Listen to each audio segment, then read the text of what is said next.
ये फिजिकली यानी body language और प्रेजेंस से कैसे किया जा सकता है। बिजनेस डिजिटल मास्टर जी के YouTube चैनल को सब्सक्राइब कीजिए और बेल आइकॉन को प्रेस कीजिए ताकि आपको हमारी बिजनेस से रिलेटेड वीडियोस की नोटिफिकेशन मिल सके। इसके लिए नेगोशिएट कर रहे हैं और फायदा बनाना चाहते हैं तो ये पॉइंट कई बार यूज किया जाता है और उसमें body language, physical body language और आपकी नॉन वर्बल लैंग्वेज सबको देखा जाना चाहिए, उसको भी एम्पैथी में इंक्लूड किया जाता है। और अगर ये बात है तो आप खुद अपनी बॉडी लैंग्वेज से, अपनी प्रेजेंस से ये प्रदर्शित करें, डेमोन्स्ट्रेट करें, दिखाएं कि आप गुड फेथ में बातचीत कर रहे हैं, आप सद्भाव में बातचीत कर रहे हैं। विश्वास पैदा करना बहुत ज़रूरी होता है नेगोशिएशन के लिए, ताकि दूसरी साइड भी खुल के विश्वास के साथ गुड फेथ में आपके साथ बात करे।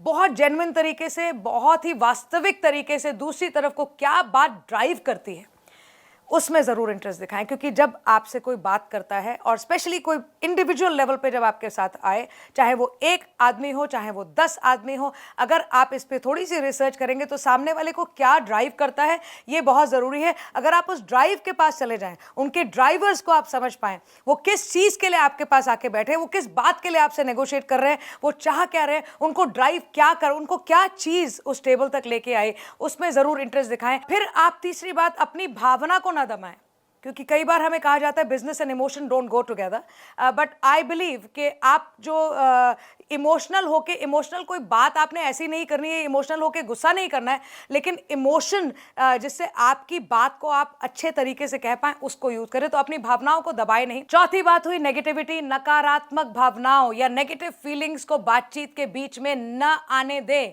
किसी भी तरह से, क्योंकि हमारे नेचर में कई बार ऐसी बातें होती हैं। स्पेशली एक वर्ड हम लोग बात बात पे यूज करते हैं, नहीं, कोई कुछ कहेगा सामने से हम कहते हैं नहीं ये बात नहीं है, नहीं यूज नहीं करना होता है, नहीं कभी ना यूज करें। कोई नेगेटिव टिप्पणी कोई नहीं अपने कॉन्वर्सेशन में ना आने दे। पांचवी बात, एम करिए कि पॉजिटिव फीलिंग्स, ठीक है, चाहे आप स्माइल से डालें, चाहे आप पॉजिटिव वर्ड्स डालें, बातचीत में वो बनी रहनी चाहिए। सकारात्मक भावनाएं, नकारात्मक और सकारात्मक, ये दोनों बहुत ही ज़रूरी चीज़ नेगोशिएशन के लिए होती है कि उसको साथ में बनाए रखें। छठी बात कि आँख कान खुले रखें कि जो कहा जा रहा है वो क्या है और क्या कुछ और भी हो सकता है। इसमें सामने वाले में आप इंटरेस्ट ले रहे हैं, सामने वाले की बात में आप इंटरेस्ट ले रहे हैं, इस बात की अवेयरनेस आपको होनी भी चाहिए। करिए, जेन्युइनली कीजिए और बातचीत का रुख क्या है उसको समझते चलिए, ताकि आपका जो लाइनअप है, आपके जो बेंचमार्क्स हैं, आपका जो फ्रेमवर्क है, बातचीत उसी के बीच में बनी रहे। कभी कभी अपनी बात पर फोकस करते समय हम दूसरों की बात ठीक से सुन नहीं पाते हैं, ये कभी नेगोशिएशन के बीच में होना नहीं चाहिए। हमेशा सामने वाले की बात सुने, ध्यान से सुने, समझ के सुने, और ना समझ में आए तो पूछ ले कि वो आपको समझा पाएं। तो अब हम नेगोशिएशन में यहाँ तक पहुँच गए, हमने देख लिया कि हमने किस तरह से बात करनी है, लेकिन कुछ ऐसे प्रिंसिपल्स जो अपने आप दिमाग में रखें, इनको नोट भी कर सकते हैं क्योंकि ये बहुत ज़रूरी है नेगोशिएशंस के लिए। कुछ प्रिंसिपल्स आपके लिए, building trust by empathising with the other, trust building.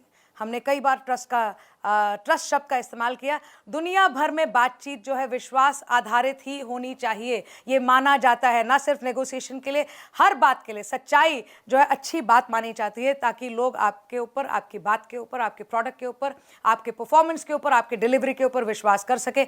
इसलिए ट्रस्ट बिल्डिंग के लिए ये बहुत ज़रूरी है कि एम्पैथी का इस्तेमाल किया जाए। टैक्टफुली, टैक्टिकल एम्पैथी, टैक्टफुली बातचीत के दौरान एम्पैथाइज कीजिए सामने वाले के लिए, और बहुत सक्सेसफुल तरीका ये नेगोशिएशन का माना जाता है। दूसरा principle, classic presentation of value creation. ये वैल्यू क्रिएशन जो है ये बहुत बड़ी चीज़ नेगोशिएशन में होती है, हर बिजनेस में होती है एक्चुअली, इसमें कोई नई बात नहीं है। लेकिन प्रेजेंट कैसे करेंगे आप वैल्यू क्रिएशन, उसकी समरी आपको बनानी बहुत ज़रूरी है। आपकी वैल्यू है क्या, आप क्या वैल्यू ऑफर कर रहे हैं, कौन सी ऐसी बात है जिसके लिए आपका ऑफर माना जाना चाहिए। अपने ऑफर को, जो भी आप वैल्यू क्रिएट कर रहे हैं, अपनी बात को जितना शॉर्ट क्रिस्प तरीके से समराइज कर सकते हैं। आपका लेबलिंग, आपकी हेडिंग्स, आपके डिस्क्रिप्शंस, आपका कंटेंट, कि सुनने वाला बोले वाह, एक बार में बात समझ में आ गई।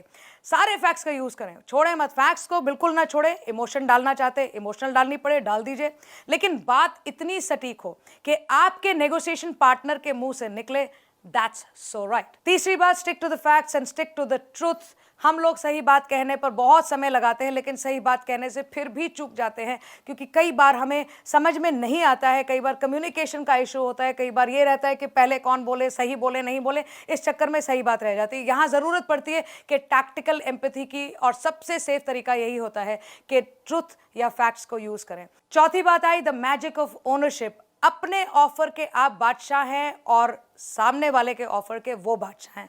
अपनी बात को साजे ढंग से हर तरफ से हर तरीके से इस्टेब्लिश कर पाना, उसको बता पाना, सामने वाले को ये कहना कि आपने जो कहा है वह सही है, ये सच है, ये बहुत ज़रूरी ट्रिक है, ये टैक्टिक है, ये आपको आनी चाहिए। अपनी बात को ओन कीजिए, आप उसके मालिक हैं, इसलिए आपको उस बात को सबसे अच्छी तरह कहना आना चाहिए। ये सफलता का पहला चरण है जिसमें आप पाते हैं कि नेगोशिएशन की प्रक्रिया में एक प्रोडक्टिव मूवमेंट हुआ है।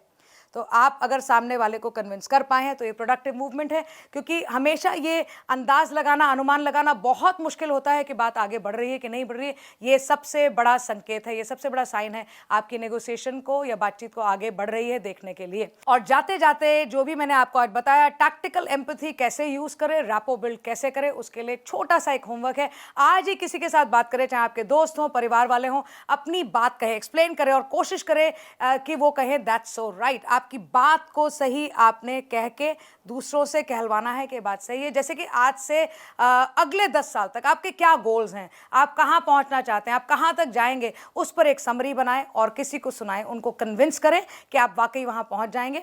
और देखें वो कौन है, वो क्या आपकी बात सुनेंगे, किस तरह से सुनेंगे और कैसे सुन पाएंगे, कैसे आपको उनको कन्विंस करना है। किसी से भी बात कीजिए, कोई भी बात कीजिए, अपनी बात को बहुत एम्पैथेटिकली सामने वाले के नज़रिए से बोलने की कोशिश करें, कहने की कोशिश कीजिए। इससे अपना आज आप लक्ष्य बनाएं, आज से कोशिश करें जितनी बार हो सके आप इस बात को करें, फिर आप देखें कि किस तरह का जादू आपके नेगोशिएशन में हो सकता है। जैसे कोई यात्रा हो जहां बाधाएं तो होंगी ही, पर मंजिल तक पहुंचना ही लक्ष्य होगा। इस वीडियो को देखने के लिए बहुत बहुत धन्यवाद। Thank you. वीडियो को शेयर करें व्हाट्सएप पे अपने दोस्तों और रिश्तेदारों से, ताकि उनका भला हो, और कमेंट करके जरूर बताइए कि इस वीडियो से आपने क्या सीखा और अगली वीडियो किस टॉपिक पर बनाई जाए।